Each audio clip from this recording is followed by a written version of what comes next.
પ્રવૃત્તિ તો બધી છે જ, પ્રવૃત્તિનો પાર નથી. પ્રવૃત્તિ છે ખૂટે એવી નથી અને એનો અંત આવે એવો પણ નથી. આપણા બાપ દાદાઓથી ચાલી આવ્યું છે અને આપણે પણ કરીશું, પછી છોકરાએ કરશે, એટલે એ તો કરવાની છે, કારણ કર્યાનું સંસારમાં છે એટલે કરવાનું. પણ એની સાથે સાથે આ પણ કરવાનું છે.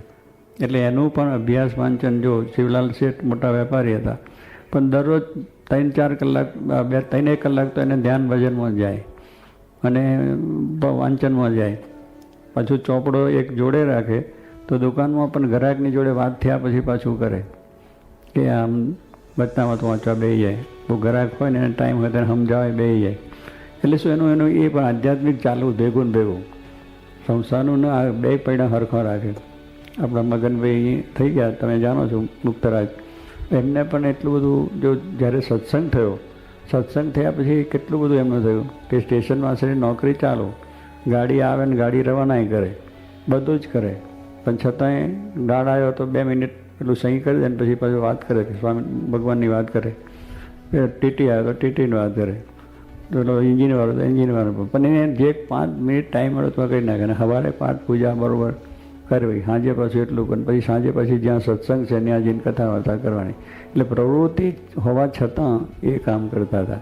એટલે પ્રવૃત્તિને કંઈ બાદ નથી આવતો. કેટલાક આ બધું કરવા જાય, તમારો વ્યવહાર કેમ ચાલે?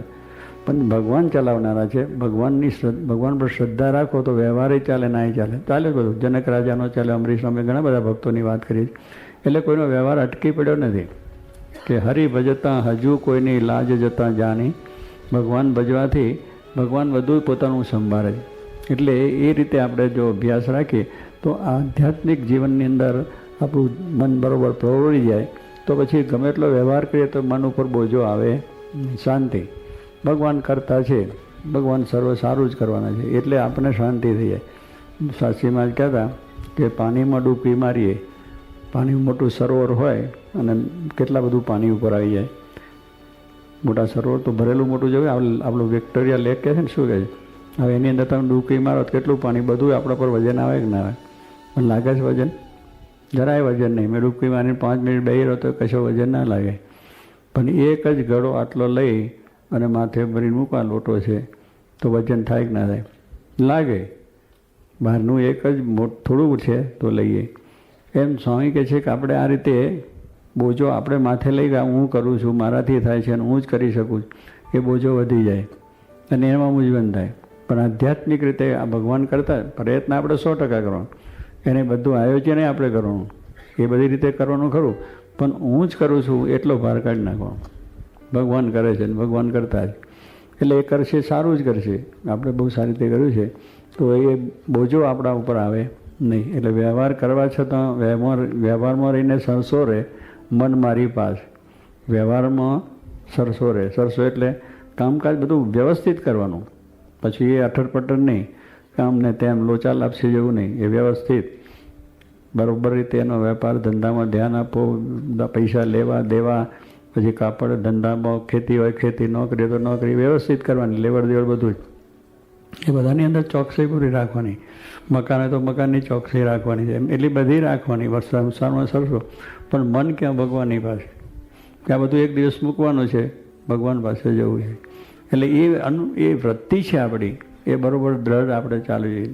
નિશાન જેને કહીએ છીએ ને, કે નિશાન જેમ પ્લેનમાં બેઠો છે માણસ, પાયલોટ ચલાવે છે, પણ એનું નિશાન ક્યાં છે? પેલી મોકડી શું ધ્રુવ કહે છે, શું કહે? એને શું કહેવાય? કંપાસ. હોકાયંત્ર કહે છે, કંપાસ કહે છે, ધ્રુવ મોકડી કહે છે. એટલે આ બધા નામ એના એક જ છે, પર્યાય બધા. એટલે કહેવાય એનું નિશાન કે આ સામે જ રહેવું જોઈએ. આ એનો પેલો કાંટો એમાં એ આમમ ના થવો જોઈએ. જો આમમ થાય તો અવરું જતું રહે. અને જરાક એક પોઈન્ટ સહેજ ફરી જાય તો ફરતું ફરતું ફરતું ફરતું આ દિશામાં ઉગમનો જવું છે તો આથમનો જાય, અને ઉત્તરમાં જોઈએ તો દક્ષિણમાં. દક્ષિણમાં શું આવે? અંધકાર. દક્ષિણમાં અંધકાર જ છે, બીજું કંઈ છે નહીં. એટલે કહેવાનું શું છે કે ઉત્તર સામે રાખે તો પછી એને જ્યાં જવું હોય ત્યાં એ ના. પછી કે અહીંયા આટલો પોઈન્ટ ફેરવાનો છે તો નૈરોબી આ તરફ આવ્યો, તો જરા પોઈન્ટ ફેર નૈરોબી આવ્યો. લંડનથી અમે આવ્યા ત્યાંની મેં તે સીધું આવી ગયું. પણ એ એનું નજર ક્યાં છે કે મારે નૈરોબી પહોંચવું છે. એ લંડનથી આવતો હોય, અમેરિકા આવતો હોય, ભારતથી આવતો હોય, કોઈ પણ દેશમાંથી. પણ એના નિશાન પ્રમાણે એવું કામ ચાલે. માન છે એને પણ એવું જ હોય છે, એને બધો ખ્યાલ છે. પાણીનો ત્યાં દરિયો ને શું તે બધું પાછું જ્ઞાન છે, પણ નિશાન પેલું રાખે. કારણ કે દરિયામાં ચાલે છે એટલે ક્યાંય ખડક છે, ક્યાંય અંતરાય આવે છે, ક્યાંય બહુ મોજો આવે છે, ક્યાંય બધું બહુ આવે છે, એ પાછો અભ્યાસ બધો છે, એ બધો ખ્યાલ પૂરેપૂરો છે. એટલે એની લાઈન દોરી છે એના ઉપર ચાલે છે. પ્લેનવાળાને પણ એવું હોય છે કે આટલે ઊંચે ઉડવું ને આટલે નીચે ઉડવું, નહીં કબાર આવશે ને પેલા હું વાયરો આવશે ને બધા ઊંચું નીચું બધું એને ખ્યાલ છે. પણ પછી નિશાન પેલું છે ધ્રુવમાં કે એમાં વાંધો આવવો જોઈએ નહીં. જો તાર સ્વામી કે છે આપણે ખાતા પીતા નાહતા ધોતા સર્વ ક્રિયામાં ભગવાનને સંભાળવા, જો એ નિશાન આવી ગયું, એ નિશાન સાથે આપણે જો આ બધી ક્રિયાઓ કરીએ ને તો કાંઈ બોજો લાગે નહીં.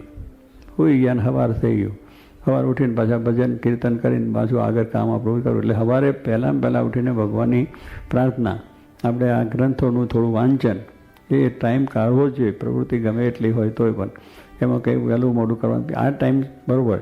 પછી આખો દાડો તમે કરો, 8 કલાકનું આપણું કામ છે, 8 કલાક દરેકને કામ એ બરાબર કરવું. કારણ કે નોકરી હોય તો 8 કલાક છે, વેપાર કરો તો 8 કલાક કરો, બીજું પણ કામ હોય તો 8 કલાક. સરકાર 8 કલાક જ આપે છે ને, 8 કલાકની નોકરી હવું કરો, પણ 8 કલાકની પછી 16 કલાક આપણે બજ્યા. એમાં નાહો ધુઓ, ઊંઘ, નિંદ્રા લ્યો, બધું લ્યો તોય કલાક વધે છે 2-3. જો આપણે બરાબર નિયમિત રીતે વ્યવસ્થિત રીતે તમે જો કાર્ય કરો તો તમને ટાઈમ મળે જ છે. 2-3-4 કલાક તમને પણ સારી રીતે મળે. અને 3 પ્રકારે વહેંચી નાખો તો 8 કલાક બધું ખાવા પીવામાં ગયું, બાકી હોવામાં. પણ પેલું પછી નવરા થયા પછી 12માં જાય ને 12 વાગ્યા સુધી પછી ત્યાં પછી શું થાય, આખો ઉજાગરો થાય ને સવારે આવીને સૂઈ રહે અને 10-12 વાગે ઉઠે, ના ધંધાનું ઠેકાના કશું ના, એમાં બેકારના ને અમે બેકારના, ભગવાન ભજનમાં ના થાય. પણ નિયમિત કે આટલા ટાઈમે સવારે ઉઠવું છે ને આ ટાઈમ પછી આટલું એ કરવું છે ને પછી આટલા ટાઈમ બાથરૂમ કરવું છે ને આટલા કપડાં પહેરી લેવા છે, પછી ભગવાન આગળ બેસીને 2 કલાક આ કરવું છે. તો એ બધું નિયમિત થઈ જાય સારી રીતે. સાંજે સૂતા પહેલાં પણ તમે કરી શકો. પણ એ નિયમ નથી ને, એટલે અનિયમિત જેનું જીવન છે એ કોઈ દિવસ આગળ આવે. પણ જે નિયમિત છે તો એને વસ્તુ પ્રાપ્ત થાય છે.